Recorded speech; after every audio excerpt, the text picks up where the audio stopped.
Yo, what's up, guys? We're back here working on the go-kart today. Got the brake set up, got a handle for that. I didn't run a pedal because this was a lot more simple, and I'm honestly done with this thing.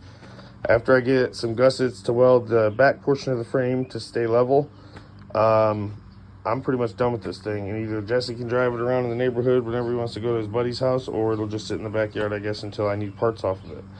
Anyways, yeah, I got the brakes all welded up. I had to build a bracket. This bracket right here that this is attached to, the master cylinder is attached to. I cut that out earlier, made it, put a piece of C-channel on there. Not the prettiest welds, but as you can see, welded it to the C-channel and then bolted the master cylinder to the C-channel.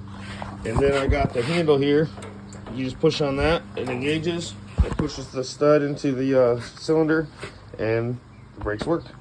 But anyways, yeah, I just got to get some of these gussets right here for there and there, so that way the back end will stay level instead of falling forward, because those little screw things that they got going on there ain't working right.